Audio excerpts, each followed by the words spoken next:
सभी को हमारी ओर से नमस्ते। कला प्रोग्राम में आप लोगों का हम स्वागत करते हैं। दर्शकों, आज कला प्रोग्राम में एक ऐसे कलाकार से आपको मिलवाएंगे जिसे आप परिचित हैं। उनके बहुत सारे एल्बम्स, बहुत सारे गाने मॉरिशस में बहुत मशहूर हैं और कई पुस्तकें या मॉरिशस में उनकी छपी हैं। उन्होंने मॉरिशस के बारे में अपनी पुस्तकें में काफ़ी उन्होंने लिखी है, जैसे कागोलिन गांव में हमारे पूर्वजों के बारे में उन्होंने बहुत सुंदर चित्र भी बनाया है। आप अंदाज़ा लगा सकते हैं किसके बारे में मैं बात कर रही हूँ। जहाँ ये पुस्तक आप देखिए, द ब्यूटीज़ ऑफ कागोलिन एंड बेलिया। कागोलिन गांव के रहने वाले शशि सोहादेव जी, जो काफ़ी दिनों से ये इंग्लैंड में रह रहे हैं, लेकिन यहाँ मॉरिशस आए हैं और हमने मौके का फ़ायदा उठाकर उनसे बातचीत की और कला प्रोग्राम में हमने उनको बुलाया और आज अपने जो कृति है, उनके गाने हैं, उनकी पुस्तकें हैं और उनके जो चित्र है इसके बारे में वो खुद बताएंगे। नमस्कार और बहुत धन्यवाद। ये क्षेत्र में आने के लिए मैं इतना सोचता हूँ कि जब मैं छोटा था, जब मैं स्कूल में था, तो वहाँ मेरा एक टीचर थे, अध्यापक, जो बहुत अच्छी तरह से चित्र बनाते थे। उन्हीं से ये प्रेरणा उत्पत्ति हुई और जो प्रेरणा मुझे मिली है, मैं सोचता हूँ उसके दान है।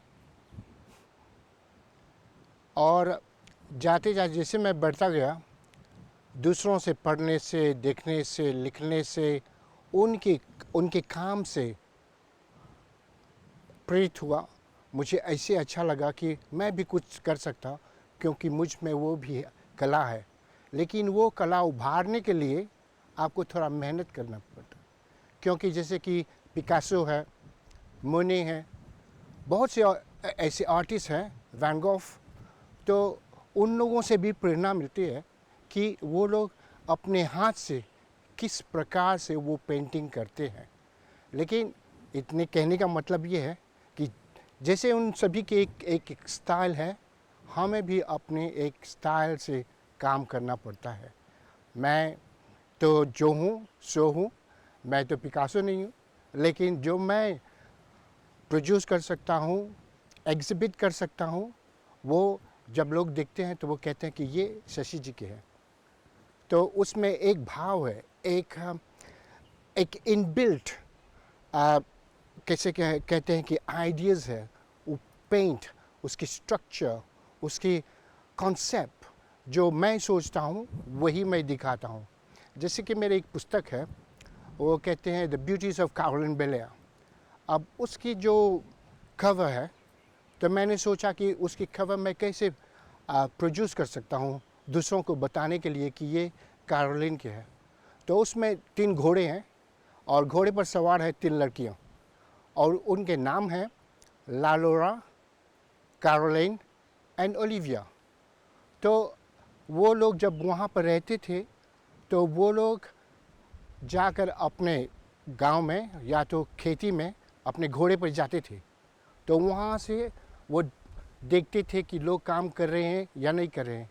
तो इन द मॉडर्न कॉन्सेप्ट कि मुझे उसको दिखाना था, तो वहाँ से मैं उस नज़रिया से दिखाया कि ये लोग घोड़े पर बैठे हैं और कागोलिन बेलिया देख रहे हैं, अभी जो मॉडर्न है, and it's a fusion of it. तो उसके स्ट्रक्चर से पेंट, उसके जो भाव है, वो सब दिमाग पर रखते हुए अपने आप से वो जो स्ट्रक्चर, जो ब्यूटीज़ हैं, अपने आप उभरते हैं।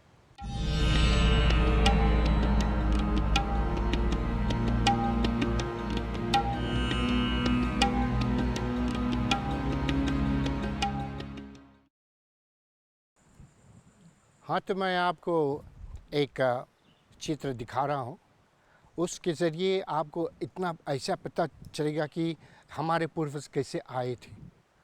तो उसकी जो टेक्सचर है थोड़ा डिफरेंट है, और समुद्र है, उसमें जहाज़ भी है, और वहाँ ऐसी मूवमेंट है जैसे कि लोग देख सकते हैं कि हमारे पूर्वज कैसे आए। जैसे कि जहाज़ से उतरे, वहाँ से उतर कर अप्रवासी घर गए, अपना आवासीय घर से अपने आईडी बनाए, अपने आईडी के बाद वो आकर वो पोर्ट में बैठे हैं और अपने झाल ढोलक के साथ प्रार्थना कर रहे हैं। उसके साथ भी है उन लोगों के साथ दूसरे कौम के आदमी भी हैं, जैसे कि मुसलमान लोग हैं, हिंदू हैं, सब अपने अपने ईश्वर या अल्लाह को प्रे कर रहे हैं कि देखिए हम लोग 7 समुंदर पार करके यहाँ पर आए। दे आर अंडर शॉक जैसे कहते हैं, पर फिर भी उनमें एक मुस्कुराहट है कि हम लोग 7 समुंदर पार कर यहाँ पर आए। और ये जो चित्र है उन लोगों को बहुत अच्छा लगा। इतना अच्छा लगा कि आज वो मैरीटाइम म्यूजियम ग्रीनिच में है, उसके आर्काइव सेक्शन में है। और अगर आप लोग चित्र देखना चाहते हैं तो आप लोग गूगल कर यूरोपियाना मेरे नाम पर देख सकते हैं, द इंडेंचर्ड लेबरर पर है। अब मैं अपने एक और चित्र दिखा रहा हूँ, उसको कहते हैं द लास्ट डोडो। ये मैं वहाँ पर भी एग्जीबिशन किया था। इसका महत्व ये है कि हम लोग सभी डोडो से जानते हैं, तो मैंने उस चित्र में ये दिखाया कि डोडो अब तो नहीं है, फिर भी डोडो वो जो है अकेला है और वो क्या देख रहा है, अपने आप को देख रहा है पानी में। एक अंडा है, जो अंडा भी टूट गया, उसके बाद और कोई नहीं है। So he is the last dodo basically. And वो जो डोडो है उसकी स्ट्रक्चर में जो दिया है कि जैसे कि वो उसका रंग है, उसी रंग से वो देख रहा है पानी में, और एक ही डोडो है, उसके बाद और कोई डोडो नहीं है। अब मैं आपको और एक दृश्य दिखा रहा हूँ और चित्र के बारे में, और ये है होली पर। यहाँ मैं ये दिखा रहा हूँ कि होली का रंग जो है कैसा है, उसमें क्या होता है और कैसे वो खेलते हैं। तो कोई ढोल बजा रहा है, तो कोई ये पिचकारी फेंक रहे हैं, लेकिन उसमें खास बात ये है कि होली लॉर्ड कृष्णा पर है, तो उसको कैसे हम लॉर्ड कृष्णा को लाएंगे। तो देखते हैं कि ऊपर से कृष्ण भगवान हमें देख रहे हैं कि देखिए कैसे हमारे जो लोग हैं नीचे मग्न में हैं, होली त्यौहार मना रहे हैं, और मैं ऊपर से इन लोगों को आशीर्वाद दे रहा हूँ। ऑयल पेंटिंग जो है वो बहुत समय लगता है उसको सूखने में। एक्रिलिक जो है वो बहुत क्विक ड्राई जिसे कहते हैं, और वाटर तो वाटर ही होते हैं। तो जो मैं प्रयोग करता हूँ वो ख़ास तौर पर है एक्रिलिक। तो एक्रिलिक से वो सेटअप करते हैं, ड्राइंग सब जो है एक्रिलिक्स के फॉर्मेट में बनाते हैं, फिर उसको फाइनल टच में देता हूँ ऑयल के साथ, ताकि वो अब तो सेट हो गया, क्योंकि करेक्शन करने में बहुत दिक्कत होती है ऑयल के साथ, लेकिन एक्रिलिक के साथ इट्स सो इजी। तो जब ग्लॉस करते हैं तो मैं सोचता हूँ कि let's give a bright colour, nice one, वो शाइन होता है। और उसके बाद भी जो ऑयल भी होते हैं आप कैसे इस्तेमाल करते हैं, ये भी एक टेक्निक है। उसके साथ आपको ब्रश भी होना चाहिए, डिफरेंट ब्रशेस, कॉर्नर्स के लिए टच, और पैलेट, कैसे पैलेट भी होना चाहिए, कब धोना चाहिए ऑयल पेंटिंग, कब नहीं धोना चाहिए ये जो एक्रिलिक पेंटिंग है, और प्रयोग भी कैसे करते हैं। ज़्यादा भी प्रयोग करेंगे तो वो मैट हो जाएगा, फिर से करेक्शन करने में दिक्कत होगी। और जब मिक्सचर भी करते हैं तो कैसे मिक्स करते हैं, और जो ब्रश है वो ख़ास स्पेसिफिक ब्रश भी होना चाहिए। और वो जो नाइफ़ होते हैं, जो नाइफ़ चलाते हैं, वो चाकू जो कहते हैं, छोटे चाकू ऑयल के साथ, वो भी एक स्टाइल है, एक आर्ट है। नहीं तो वो आप वो कैनवास भी काट सकते हैं। तो आपको you have to give it, कैसे कहते हैं, ए लाइट स्ट्रोक, जैसे कि जब काम करते हैं थोड़ा धीरे धीरे से काम करते हैं उसमें। लेकिन आर्ट ये फॉर्म ये है कि जो चित्रकार बनाते हैं वो अपने टाइम लेकर बनाते हैं, कभी जल्दी में कुछ नहीं होता है। To bring perfection you have to work very hard. उसमें थोड़ा सा स्थिर होना चाहिए। पेशेंस इज़ वर्च्यू, तो वही उसके साथ हम लोग करते हैं। और जैसे कि कहते हैं क्रियो, वो भी हम इस्तेमाल कर सकते हैं थोड़ा सा इधर उधर कॉर्नर्स में। और अभी तो बहुत सुविधाएं हैं कि पहले जब हम ऑयल थोड़ा सा लेके उसके साथ आ, वो कॉर्नर्स फाइनल फिनिश करते थे। अब तो ये स्पेशल एक्रेलिक पेंट है, पेंसिल, कि आप कॉर्नर्स बना सकते हैं। लेकिन मैं सोचता हूँ ये इसको कहते हैं चीटिंग। अगर अगर आप करें तो ज़्यादातर अपने हाथ से बनाते हैं तो उसमें वो मज़ा दूसरी बात है, वो एक अलग अलग ढंग का है। अभी हाल में सिर्फ एक एब्स्ट्रैक्ट बनाया था, उसमें अब आइडिया सिर्फ है, देखते हैं तो सिर्फ आइडियाज़ है। जैसे कि पिकासो बनाते थे तो उसमें सिर्फ आइडियाज़ थे। अब आप अपने तरीके से उसको इस्तेमाल कर सकते हैं कि उसका दांत यहाँ है, कान वहाँ पर है, या तो कुछ है, उसके डबल मीनिंग है। तो मैंने एक पेंटिंग बनाया है, उसके कहते हैं कि द वोबली लेग्स, कि कोई पियकड़ पीने से पहले वो कैसे लगता है और उसके बाद वो कैसे लगता है।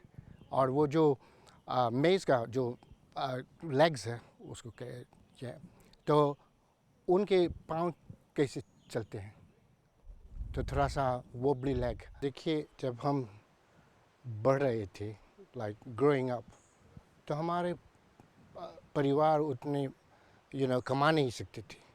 और उस ज़माने एक्रिलिक एंड ऑयल पेंट वो एक लग्जरी थे, वो बड़े बड़े आर्टिस्ट यूज़ करते थे। लेकिन हम लोग वो वाटर कलर से काम चला लेते थे। लेकिन उसकी कॉन्सेप्ट जो है इट्स सिमिलर, एक ही कॉन्सेप्ट है, या तो आप ऑयल यूज़ करें या एक्रिलिक, लेकिन मटेरियल डिफरेंट है। कैनवास ऑयल एक एक्रिलिक के है और वाटर पेंट दूसरे पेपर्स के है। हाँ, तो मॉरिशस में आपकी काफ़ी आपने चित्र बनाए, या जब क्योंकि आप तो काफ़ी दिनों से इंग्लैंड में हैं। हाँ, काफ़ी दिनों से इंग्लैंड में हूँ, लेकिन बहुत चित्र नहीं बनाता हूँ मैं। जैसे जब मौका मिलता है तो मैं एक बना लेता हूँ या दो बना लेता हूँ, थोड़ा फॉर सेल्फिश रीज़न, कि मैं जो पेंटिंग बनाता हूँ किसी को देता नहीं हूँ, अपने घर अपने लिए बनाता हूँ। लेकिन उसकी मटेरियल इतनी गंभीर है, ठीक है, कि वो एग्जीबिशन के काम आ सकते हैं। और तो चलिए देखिए, मैं जब से लंदन गया हूँ, वहाँ पर 40 से ज़्यादा साल मैं रह चुका हूँ। लेकिन अब सुविधाएं हैं मेरे लिए कि मैं ऑयल भी खरीद कर सकता हूँ, दूसरों के लिए भी मैं ऑयल खरीद सकता हूँ, और एक्रिलिक भी, कैनवास भी, मैं अपने कैनवास भी काट सकता हूँ, उसकी फ्रेम भी बना सकता हूँ। और आई कैन टक it any way the way I want it, जैसे कि जो चाहे, या तो इतना बड़ा हो या तो इतना बड़ा हो, मैं बना सकता हूँ। मेरे पास सब सुविधा है, क्योंकि क्या है कि मैं थोड़ा क्रिएटिव हूँ। जैसे आपने बताया कि मैं गा सकता हूँ, लिख सकता हूँ, ये तो इसका अंत में वो होता है कि क्रिएटिविटी मेरे पास है, तो मैं उसको इस्तेमाल करता हूँ, जितना चाहे मैं उतना इस्तेमाल करता हूँ। अभी हाल में एक हमारे एरिया में एक चर्च है, उसको कहते हैं सेंट कबर्ट्स चर्च। तो उन लोगों ने ये लिफलेट भेजे थे, तो बच्चों ने कहा कि आप अपने एक पेंटिंग क्यों नहीं देते हैं। तो मैंने कहा कि उसका शीर्षक भी देखना है ना, टाइटल क्या वो लोग मांगते हैं। तो उन लोगों ने कहा होप, HOP। तो मैंने कहा चलो मैं एक बना देता हूँ। तो मैंने वो चर्च जाकर देखा, तो देख के चर्च मैंने सोचा कि चलो कुछ बनाता हूँ उनके। तो एक बड़ा सा पेंटिंग, इतना बड़ा, मैंने और पेंटिंग में उसको होप बनाया। तो जब मैं बना दिया उसको, तो उसमें कुछ ऐसी आइडियाज़ लगाया मैंने कि हमारे बीच दोनों तरफ के आदमी है, लाइक किसी की वाइट एंड ब्लैक, तो ऐसे merging side of it hope. और होप में क्या है, हम क्या देख सकते हैं, आशाएं, कि किरण उठ रहा है सवेरे सवेरे, हम लोग हाथ उठाकर भगवान से ये प्रार्थना करते हैं। ऊपर उधर पिजन्स भी है कि वो लोग अपने आप उड़ रहे हैं फ्रॉम द केज।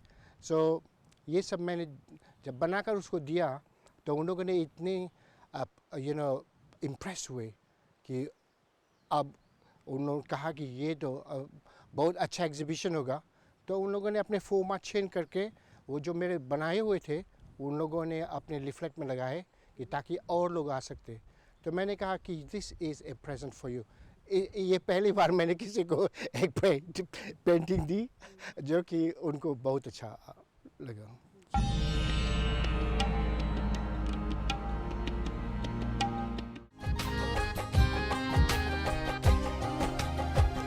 मन बंजारा भल कम वक्त आवारा भल मन बंजारा भल कम वक्त आवारा भल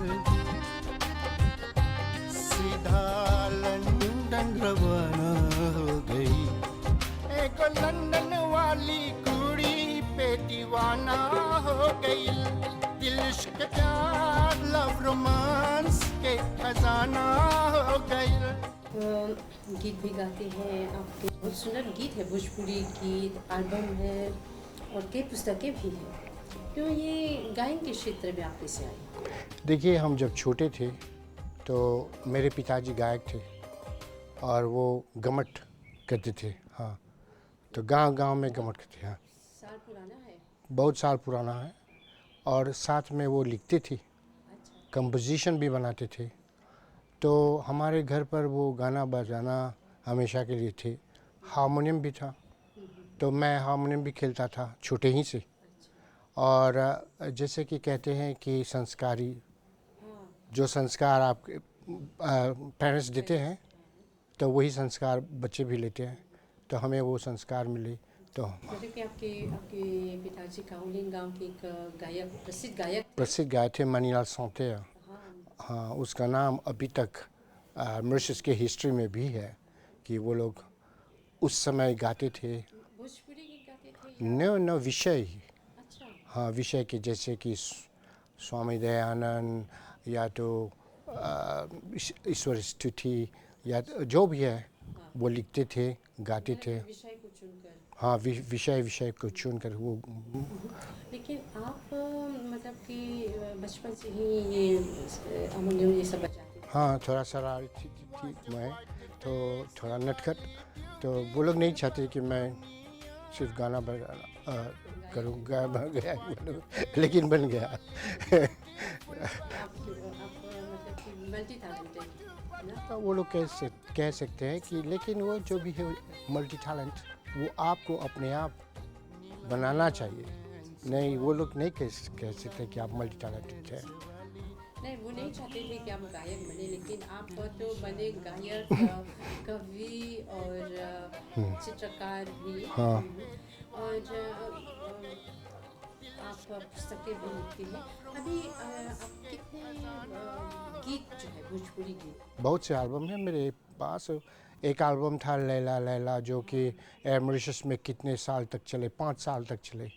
और उसके बाद वो थे कोको जानी, फिर उसके बाद नदिया एल्बम, और ये एक है चौरंगा में जो है एक कबूतरी, जो कि बहुत चले हैं यहाँ पर। तो बहुत से गाने हैं मेरे। तो बहुत से गाने बहुत मॉरिशस में भी बहुत पॉपुलर हुए।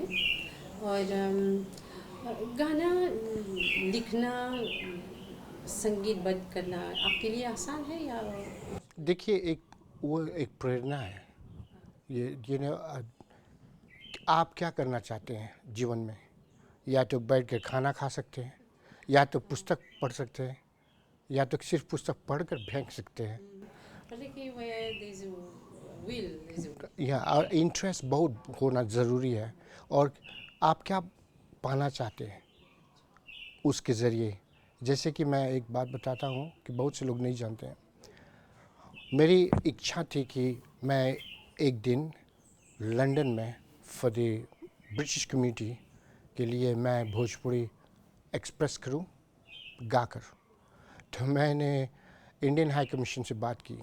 तो वो लोग एक प्रोग्राम रखते हैं, तो आपकी सीवी लेते हैं पहले कि आप क्या है, कैसा नाम कमाए हैं। तो उन लोगों ने जब मेरे सीवी पढ़ा तो उन्होंने कहा हाँ, आप हमारे प्रोग्राम में आ सकते हैं, so give you slot Mayfair में।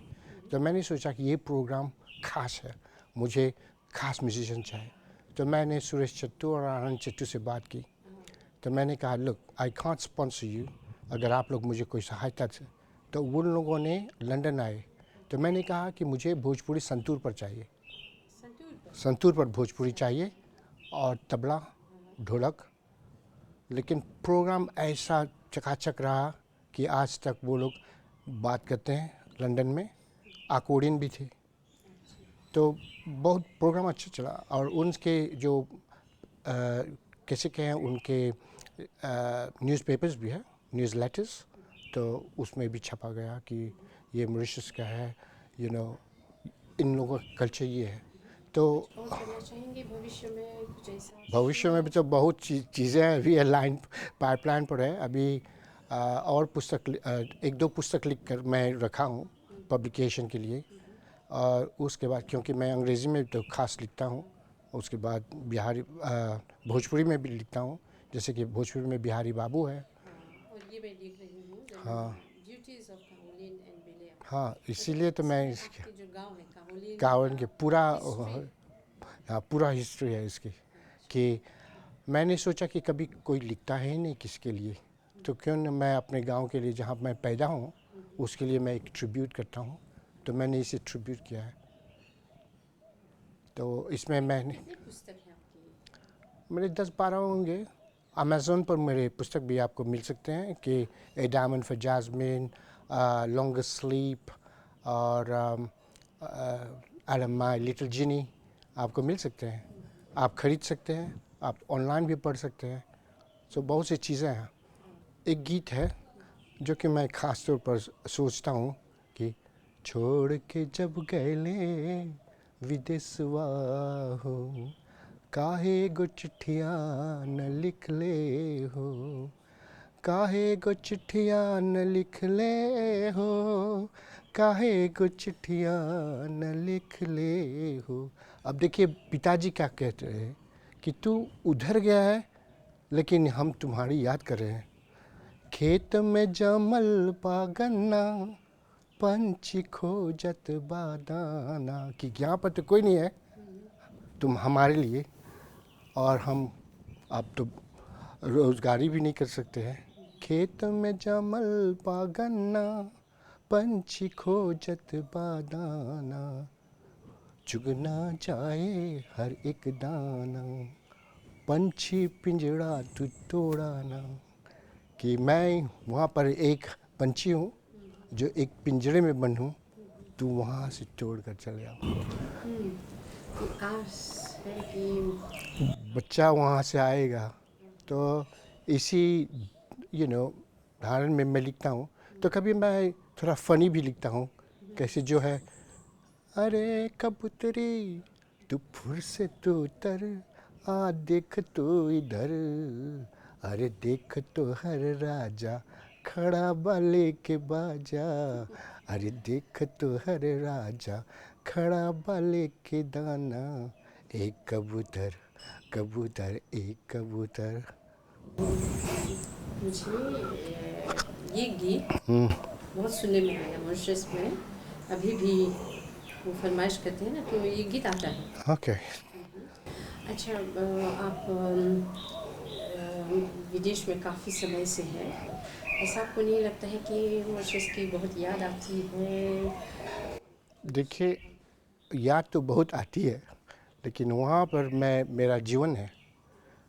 तो मैं सोचता हूँ कि जो चीज़ें मैं वहाँ से कर सकता हूँ तो कर सकूँ।